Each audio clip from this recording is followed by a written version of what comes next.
प्रणाम dear students. बेटा कल हम लोग टॉपिक कर रहे थे प्योरिफिकेशन ऑफ कोलाइडल सॉल्यूशन का। तो मैंने कल आपको उसमें फर्स्ट मेथड करवा दिया था और फर्स्ट मेथड था हमारा इलेक्ट्रोडायलिसिस। फर्स्ट मेथड था बेटा इलेक्ट्रोडायलिसिस, ये हम कर चुके थे। ठीक है, इलेक्ट्रोडायलिसिस में क्या था? The removal of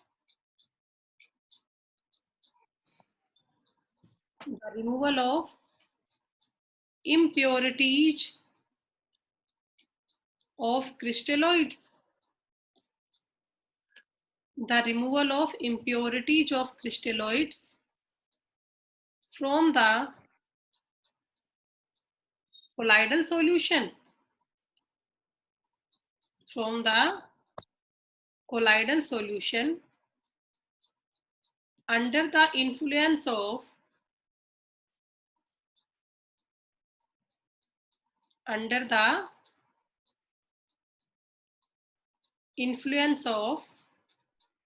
electric field. ठीक है, कल मैं आपको ये बता चुकी थी बेटा कि इलेक्ट्रिक फील्ड की इन्फ्लुएंस में इम्प्योरिटी को अलग करना कोलाइडल सॉल्यूशन में से, इसी को हम लोग क्या बोलते हैं? इसी को हम कहते हैं इलेक्ट्रोडायलिसिस। ठीक है, ये हमने कल कर लिया था बेटा। अब इसके आगे देखिए, सेटअप आप समझ गए थे बेटा? रुचिका पूछ रहे थे, आपने कहा दोबारा बताना। देखो बेटा, इसमें क्या था, एक बैग हमने लिया था, वो बैग बना हुआ था पार्चमेंट मेम्ब्रेन का। वो बैग बना हुआ था पार्चमेंट या सेलोफेन मेम्ब्रेन का। ठीक है, और उस बैग के बाहर हमने एक टब में पानी रख रखा है। वाटर का इनलेट और आउटलेट कंटिन्यू चल रहा है, और बैग के अंदर हमने क्या भर दिया? Colloidal solution. बैग के अंदर हमने क्या भर दिया था? कोलाइडल सॉल्यूशन भर दिया था। ठीक है, तो उसमें से क्या होगा, जो बैग में से छोटे छोटे साइज की इम्प्योरिटी है ना, वो सारी बाहर आ जाएगी, क्रिस्टलोइड, और जो प्योर कोलाइड है ना, वो बैग के अंदर बच जाएगा। ठीक है, इसी फिनोमिना को हम बोलते हैं अब ये डायलिसिस है। अब अगर मैं यहाँ इलेक्ट्रिक फील्ड लगा दूंगी तो यही क्या बन जाएगा? इलेक्ट्रोडायलिसिस। तो ये मैं कल आपको करवा चुकी थी। अब इससे आगे का आज मैं शुरू कर रही हूँ। तो देखिए बेटा, आज हमारा इसके बाद सेकंड टॉपिक है। फर्स्ट हमारा हो चुका है,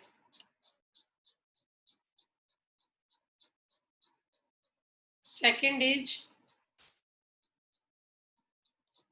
अल्ट्रा फिल्ट्रेशन।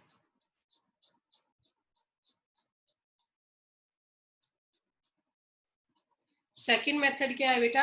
Ultra filtration. ठीक है, टॉपिक हमारा चल रहा है प्योरिफिकेशन ऑफ कोलाइडल सॉल्यूशन का। तो अल्ट्रा फिल्ट्रेशन से कैसे हम कोलाइड को प्योरीफाई कर सकते हैं, अब ये मेथड हम पढ़ेंगे। तो इस मेथड में क्या है, देखिए बेटा, अल्ट्रा फिल्ट्रेशन में हमारे पास मान लो कोई नॉर्मल या ऑर्डिनरी फिल्टर पेपर है, जो लैब में आता है फिल्टर पेपर, वो वाला पेपर। हमारे पास एक ऑर्डिनरी फिल्टर पेपर है जो लैब में आता है, वो पेपर है। ठीक है, तो मैंने ये एक फनल ली, फनल को कोनिकल फ्लास्क पे रखा, और फनल के अंदर मैंने डाला कोलाइडल सॉल्यूशन। फनल के अंदर हमने क्या डाला? Colloidal solution. तो हमने क्या देखा बेटा, जो ये कोलाइडल सॉल्यूशन है फिल्टर पेपर में से एज इट इज यहाँ आ गया। मतलब पेपर के ऊपर कुछ बचा ही नहीं, कुछ फिल्टर हुआ ही नहीं, सारा सॉल्यूशन एज इट इज निकल के नीचे आ गया। मतलब फिल्टर तो ये नहीं हुआ, प्योरीफाई तो ये नहीं हुआ। अब प्योरीफाई क्यों नहीं हुआ? क्योंकि जो आपका नॉर्मल फिल्टर पेपर है जो लैब में आता है, उस फिल्टर पेपर के पोर्स का साइज बड़ा होता है। जो नॉर्मल फिल्टर पेपर लैब में आता है, उसका जो पोर्स का साइज है वो लार्ज होता है। लार्ज साइज ऑफ पोर्स की वजह से पेपर में से कोलाइड भी और क्रिस्टलोइड भी दोनों बाहर आ जाते हैं, दोनों बाहर आ जाते हैं, कुछ बचता ही नहीं है। मतलब छाना हमने, उसको फिल्टर किया, बट कुछ फिल्टर हुआ ही नहीं, सब कुछ ही बाहर आ गया। ठीक है, तो अब इस प्रॉब्लम का सॉल्यूशन कैसे किया जाए? तो जो हमारा लैब का सिंपल फिल्टर पेपर है, उसी को हम बना ले अल्ट्रा फिल्टर पेपर। जो लैब का हमारा नॉर्मल फिल्टर पेपर है, उसी को मैं क्या बना लूं? अल्ट्रा फिल्टर पेपर बना लूं। कैसे बना लूं? तो जो लैब का पेपर है, उसे हम लोग बेटा डिप कर देते हैं, लैब के पेपर को हम लोग डिप कर देते हैं कोलाइडियन नाम के सॉल्यूशन में। ठीक है, देखिए बेटा क्या प्रोसीजर है। हमने लैब का फिल्टर पेपर लिया और उस फिल्टर पेपर को हमने डिप कर दिया, dipped into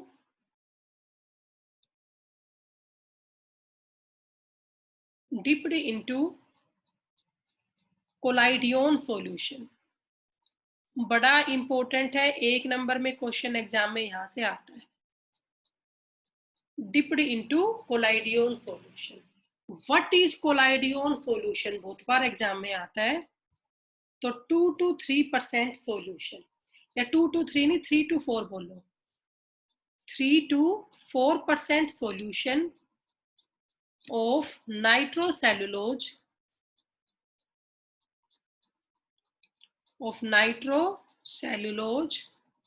in alcohol and ether mixture, in alcohol and ether mixture. ठीक है बेटा, हमारे पास अल्कोहल और ईथर का मिक्सचर है, 3 से 4% नाइट्रोसेलुलोज हम डालते हैं अल्कोहल और ईथर के मिक्सचर में, तो उससे हमारा क्या प्रिपेयर होता है? कोलाइडियन सॉल्यूशन। तो जो हमारा लैब का सिंपल फिल्टर पेपर था, हमने उसको डिप कर दिया कोलाइडियन सॉल्यूशन में। उसमें डिप करने से क्या होगा? जो आपका पेपर है ना, पेपर के पोर्स का साइज रिड्यूस हो जाएगा, जो पेपर है उसके पोर्स का साइज रिड्यूस हो जाएगा। ठीक है, अब पेपर के पोर्स का साइज रिड्यूस हो गया, यही तो हमें करना था कि जो पेपर में जो पोर्स का साइज है वो बहुत ही बड़ा था, वो फिल्टर नहीं कर पा रहा था कोलाइडल सॉल्यूशन को, तो मैंने उसे डिप किया कोलाइडियन सॉल्यूशन में। उससे क्या हुआ? जो पेपर के पोर्स का साइज है वो रिड्यूस हो गया। अब साइज रिड्यूस तो हो गया, लेकिन पेपर बिल्कुल गीला हो गया पूरा। तो अब हमने क्या किया, जो पेपर है उसे डिप कर दिया फॉर्मेल्डिहाइड के सॉल्यूशन में। अब हमने पेपर को किसमें डिप कर दिया? फॉर्मेल्डिहाइड के सॉल्यूशन में। इससे क्या होगा? इसमें डिप करने से, इसमें डिप करने से पेपर दोबारा आपका हार्ड हो जाएगा, पेपर फिर से क्या हो जाएगा? हार्ड हो जाएगा। एंड देन हमने इस पेपर को ड्राई कर लिया। तो ड्राई करने के बाद जो पेपर बनके तैयार हुआ, उसे हम क्या बोलते हैं? Ultra filter paper. ड्राई करने के बाद जो पेपर बनके तैयार हुआ, उसे हम क्या बोलते हैं? Ultra filter paper. और जब तुम अल्ट्रा फिल्टर पेपर से फिल्ट्रेशन करोगे, तो जो आपके छोटे साइज के पार्टिकल्स है, वो पेपर में से निकल के नीचे आ जाएंगे। मतलब नीचे तो आ जाएगा क्रिस्टलोइड इम्प्योरिटी, नीचे तो क्या आ जाएगी? क्रिस्टलोइड मतलब कि इम्प्योरिटी आ जाएगी। और ऊपर क्या बच जाएगा? ऊपर बच जाएगा प्योर कोलाइड। ऊपर क्या बच जाएगा? Pure colloid. अगर मैं किससे साफ करूंगी? तो अल्ट्रा फिल्टर पेपर से। तो इस प्रोसेस को बेटा हम बोलते हैं अल्ट्रा फिल्ट्रेशन। तो मैं आपको बता दूं, एग्जाम में इस टॉपिक से सिर्फ एक ही जगह से क्वेश्चन आता है, और वो क्वेश्चन क्या होता है? What is the colloidal solution. तो आपको इसकी कंपोजिशन याद करनी है कि 3 to 4% सॉल्यूशन होता है नाइट्रोसेलुलोज का अल्कोहल और ईथर के मिक्सचर में। इसी को हम बोलते हैं कोलाइडियन सॉल्यूशन। ठीक है, समझ गए बेटा? कर लोगे? बताओ भाई, इसमें कोई डाउट है किसी को? तो बताइए, प्लीज रेज योर हैंड। अगर कोई डाउट है किसी को तो अपना हैंड रेज करे।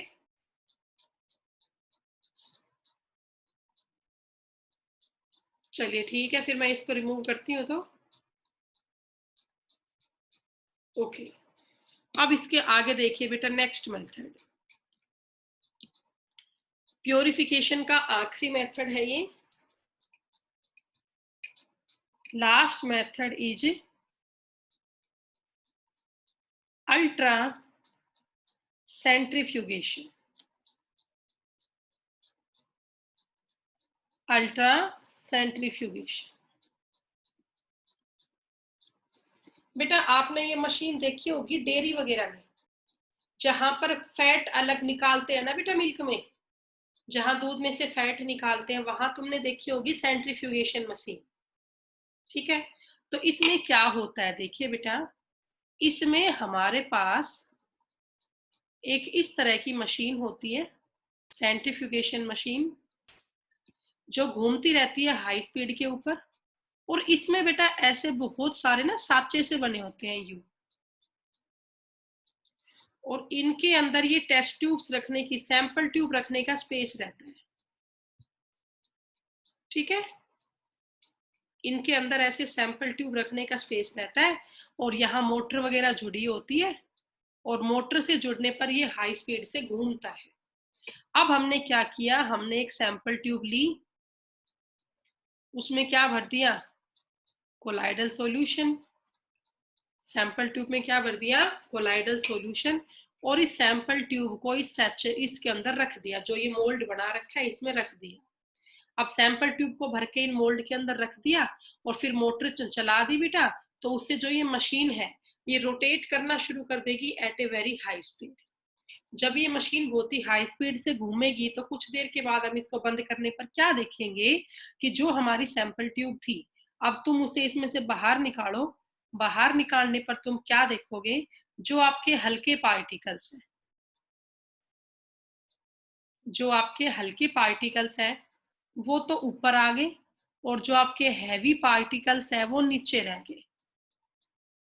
तो हल्के पार्टिकल्स तो ऊपर आ गए, हैवी पार्टिकल जो नीचे बचे वो तो कोलाइड है, और ऊपर जो हल्के हल्के पार्टिकल आ गए वो इम्प्योरिटी है, वो क्रिस्टलोइड है। वो इम्प्योरिटी है, या उसे क्या बोलते हैं, क्रिस्टलोइड बोलते हैं। तो इस तरीके से हमने क्रिस्टलोइड को अलग कर लिया कोलाइडल सॉल्यूशन से। ठीक है, ऐसे हमने अलग कर लिया क्रिस्टलोइड को फ्रॉम द कोलाइडल सॉल्यूशन। तो इस मेथड को हम बोलते हैं अल्ट्रा सेंट्रीफ्यूगेशन। तो क्या लिखोगे इसकी definition, the process of removal of impurities, the process of removal of impurities from the colloidal solution by means of centrifugation,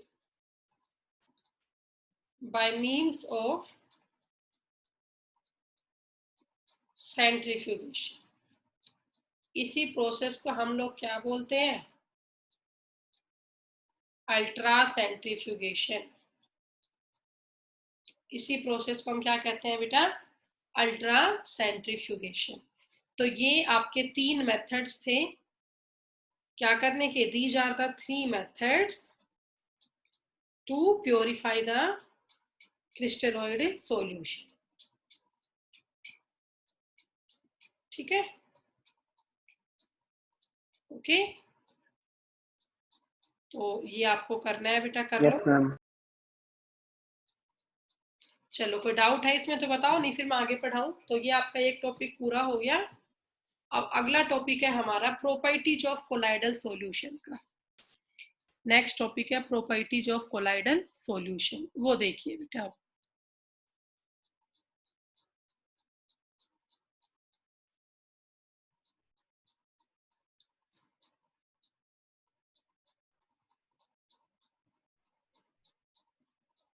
देखिए अब हमारा टॉपिक है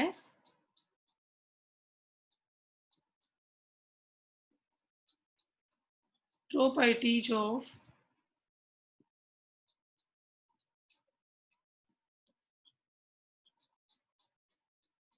कोलाइडल सॉल्यूशन। बेटा क्या प्रॉपर्टी है कोलाइडल सॉल्यूशन की, वो हमें यहाँ पे करनी है। ठीक है, तो करते हैं शुरू। सबसे पहली प्रॉपर्टी बेटा,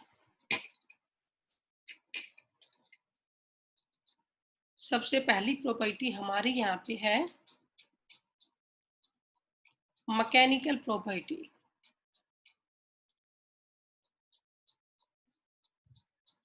first property is mechanical property, और मैकेनिकल प्रॉपर्टी में हम यहाँ पे पढ़ेंगे ब्राउनियन मूवमेंट। मैकेनिकल प्रॉपर्टी में हम यहाँ पे करेंगे ब्राउनियन मूवमेंट। ठीक है बेटा, तो ब्राउनियन मूवमेंट क्या होता है? देखिए, तुम लोगों ने कभी पोलन ग्रेन्स देखे हो? देखे हैं पोलन ग्रेन्स? बोलो। Yes ma'am. बेटा मान लो ये हमारा एक कंटेनर वाटर भरा हुआ है, और मैंने इसमें क्या डाल दिए? Pollen grains. तो वो पोलन ग्रेन्स यहाँ से वहां, वहां से यहाँ, यहाँ से यहाँ, जिग जैग ऐसे ही पोलन ग्रेन्स के पार्टिकल मूव करते रहेंगे। बोलो, है ना बेटा? पोलन ग्रेन बहुत ही हल्के होते हैं ना, तो अगर वो पानी में तुम डालोगे तो सारे पोलन ग्रेन पानी के सरफेस के ऊपर ही जिगजैग मूवमेंट में घूमते रहेंगे। उसी मूवमेंट को हम क्या बोलते हैं? ब्राउनियन मूवमेंट बोलते हैं। उसी मूवमेंट को हम क्या बोलते हैं? ब्राउनियन मूवमेंट बोलते हैं। रॉबर्ट ब्राउन नाम के साइंटिस्ट ने इस फिनोमिना को ऑब्जर्व किया था। एक ग्रेट बोटनिस्ट था, ठीक है बेटा, बोटनी पढ़ाता था, बोटनिस्ट था रॉबर्ट ब्राउन। उसने इस फिनोमिना को ऑब्जर्व किया था कि जब हम पोलन ग्रेन्स को डाल देते हैं वाटर के ऊपर, तो पोलन ग्रेन के पार्टिकल कंटिन्यूअसली जिगजैग मूवमेंट में यहाँ से वहां घूमते रहते हैं। उसी को हम बोलते हैं ब्राउनियन मूवमेंट। ठीक है, तो व्हाट इज ब्राउनियन मूवमेंट? किसने ये डिस्कवर किया था? It was discovered by Robert brown. It was discovered by Robert Brown, was a great botanist. और इसने क्या बताया था? The continuous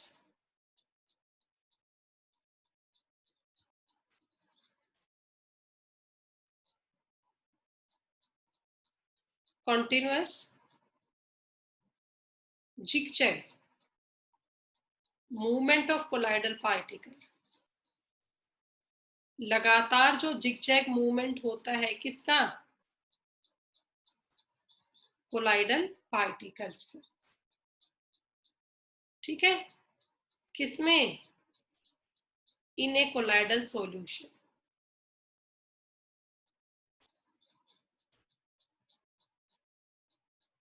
in a colloidal solution, किसी भी एक कोलाइडल सॉल्यूशन में जो कंटिन्यूअस जिगजैग मूवमेंट होता है कोलाइडल पार्टिकल का, उसी मूवमेंट को हम बोलते हैं बेटा Brownian movement.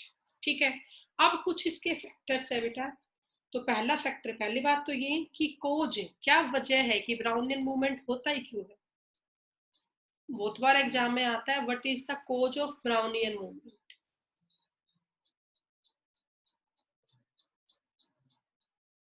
What is the cause of Brownian movement? क्या वजह है ब्राउनियन मूवमेंट होने की? ठीक है, what is the cause of Brownian movement? तो वजह क्या बताओगे? Due to kinetic motion. Due to kinetic motion strike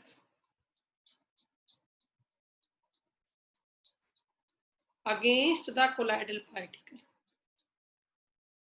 Due to kinetic motion strike against the colloidal particle, इसी वजह से ब्राउनियन मूवमेंट होता है। ठीक है, due to kinetic motion strike against the colloidal particle, इसी वजह से क्या होता है? इसी वजह से होता है क्या? Brownian movement. अब इसमें हम करेंगे फैक्टर्स कि क्या इफेक्ट पड़ता है पार्टिकल के साइज का, विस्कोसिटी ऑफ सोलवेंट का। अब वो फैक्टर्स आप और देखिए।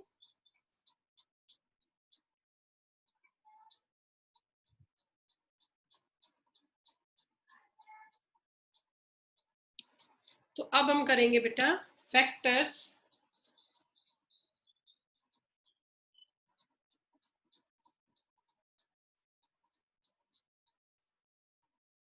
factors affecting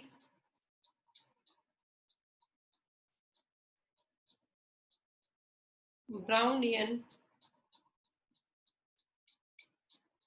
movement। कौन कौन से फैक्टर्स हैं जो ब्राउनियन मूवमेंट को अफेक्ट कर रहे हैं? ठीक है, तो पहला फैक्टर है बेटा साइज का, साइज ऑफ कोलाइडल पार्टिकल। जितने छोटे कोलाइड के पार्टिकल होंगे उतना ही फास्ट मूवमेंट होगा। भाई चीज जितनी हल्की होगी, जितनी छोटी होगी, उतना ही उसका मूवमेंट क्या होगा, हाई होगा। तो साइज में क्या आएगा, smaller the size of colloidal particle, smaller the size of colloidal particles, faster will be, smaller the size of colloidal particle, faster will be Brownian motion। जितना पार्टिकल ज्यादा छोटे साइज का होगा उतना ही फास्टर उसका ब्राउनियन मोशन भी होगा। और इसका सेकंड फैक्टर है बेटा विस्कोसिटी ऑफ सोलवेंट।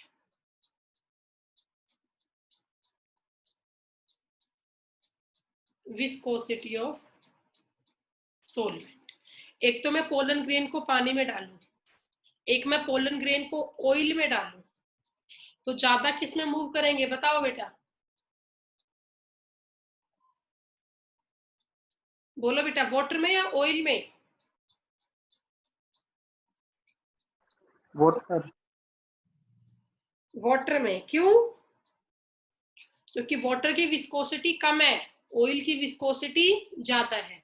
विस्कोसिटी ज्यादा होने से ऑयल थोड़ा गाढ़ा सा होता है, तो उसमें पार्टिकल कम फ्लो कर पाएंगे, है ना। तो विस्कोसिटी होनी चाहिए कम से कम, लेसर द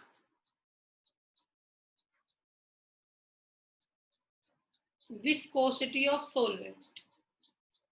जितनी सोलवेंट की विस्कोसिटी कम होगी उतना ही फास्टर उसमें क्या होगा, faster will be Brownian movement. ठीक है ना, जितनी विस्कोसिटी बेटा कम होगी उतना ही फास्टर ब्राउनियन मूवमेंट होगा। तो आपको दो बातों का ध्यान रखना है, पार्टिकल का साइज छोटे से छोटा होना चाहिए और सोलवेंट की विस्कोसिटी कम से कम होनी चाहिए, तभी जो पार्टिकल है वो ज्यादा फ्लो करेंगे, हाई होगा रेट ऑफ ब्राउनियन मूवमेंट। तो ये बेटा आपकी पहली प्रॉपर्टी पूरी हुई कोलाइडल सॉल्यूशन की। फर्स्ट प्रॉपर्टी क्या थी? First property is the mechanical property in which we will discuss about the Brownian movement. बहुत इंपॉर्टेंट है, बहुत बार इससे एक नंबर में क्वेश्चन आता है। तो इसमें आपको कोई डाउट है तो बताइए बेटा।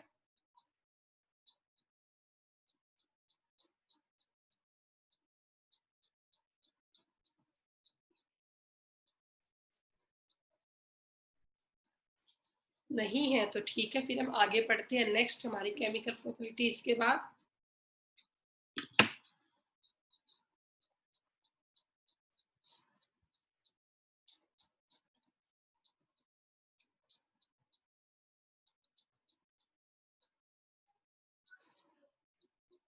चलिए अब इसके बाद बेटा हम सेकंड अपनी केमिकल प्रॉपर्टी शुरू करेंगे, और हमारी सेकंड प्रॉपर्टी है कोलाइडल सॉल्यूशन की। देखिए ध्यान से, सेकंड प्रॉपर्टी है ऑप्टिकल प्रॉपर्टीज। और ऑप्टिकल प्रॉपर्टी में हम यहाँ पे पढ़ेंगे टिंडाल इफेक्ट। ऑप्टिकल प्रॉपर्टी में हम यहाँ पे क्या पढ़ेंगे, टिंडाल इफेक्ट पढ़ेंगे। अब बेटा टिंडाल इफेक्ट क्या है वो आप देखो। मान लो बेटा हमारे पास कोई बिल्कुल डार्क रूम है, बिल्कुल अंधेरा है उसमें, ठीक है, एक बिल्कुल डार्क बैकग्राउंड है, डार्क रूम है, बिल्कुल बंद पड़ा है कई दिन से। और मैंने जाके इसकी एक विंडो खोल दी। आज मैं उस डार्क रूम में गई और आज मैंने उस डार्क रूम की बाहर अंदर जाके एक विंडो खोल दी। ठीक है, अब मैं यहाँ दरवाजे पे खड़ी हूँ और मैं यहाँ खड़ी खड़ी क्या देख रही हूँ कि इस विंडो में से सनलाइट अंदर आ रही है। इस विंडो में से सनलाइट अंदर आ रही है और हमें उस सनलाइट में बहुत सारे डस्ट के पार्टिकल मूव करते हुए दिखाई दे रहे हैं। जहां से विंडो में से लाइट अंदर आने रूम में, हमने वहां क्या देखा कि उस सनलाइट के पास बहुत सारे डस्ट के पार्टिकल है और वो सारे बड़ी हाई स्पीड से मूव कर रहे हैं। और वो डस्ट के पार्टिकल ने क्या किया, जो विंडो से लाइट आई उस लाइट को पूरे रूम में फैला दिया, तो पूरे रूम में लाइट लाइट सी होगी और हमें दिख रहा है बिल्कुल कि डस्ट के पार्टिकल बहुत ज्यादा घूमने लग रहे हैं और वो लाइट को स्कैटर कर रहे हैं हर एक डायरेक्शन के अंदर। तो बेटा क्या तुमने ऐसा कभी फिनोमेना ऑब्जर्व किया है? बताओ भाई, बोलो बेटा, क्या तुमने कभी ऐसा देखा है कि कोई रूम है वो कई दिनों से बंद था, उसमें डस्ट हो रही है बहुत सारी, फिर उस रूम के हम एक खिड़की को खोल दें तो हम क्या देखते हैं, उस खिड़की में से सनलाइट अंदर आ रही है और सनलाइट के बाद वहां पे जो डस्ट के पार्टिकल दिख रहे हैं बहुत सारे, उन डस्ट के पार्टिकल ने क्या किया, उस लाइट को हर तरफ स्कैटर कर दिया। हाँ भी, तुमने कभी ऐसा देखा है क्या? बोलो, अगर तुमने कभी ऐसा फिनोमिना ऑब्जर्व किया हो तो इसी फिनोमिना को हम बोलते हैं टिंडाल इफेक्ट। इसी फिनोमिना को हम क्या बोलते हैं? Tyndall effect. तो टिंडाल इफेक्ट क्या होता है बेटा? देखिए, the scattering of light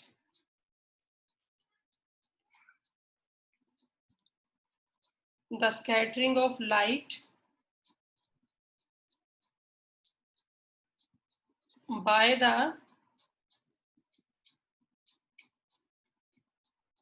colloidal particles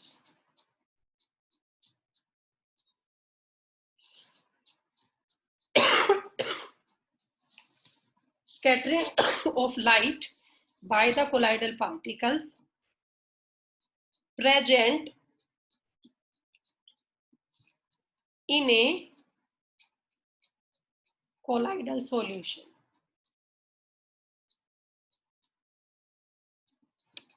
ठीक है, किसी भी कोलाइडल सॉल्यूशन के अंदर जो लाइट स्कैटर्ड करवाई जाती है कोलाइडल पार्टिकल्स के थ्रू, ठीक है ना, the scattering of light by the colloidal particles present in a colloidal solution, उस लाइट की स्कैटरिंग को हम लोग क्या बोलते हैं? The scattering of light is known as Tyndall effect.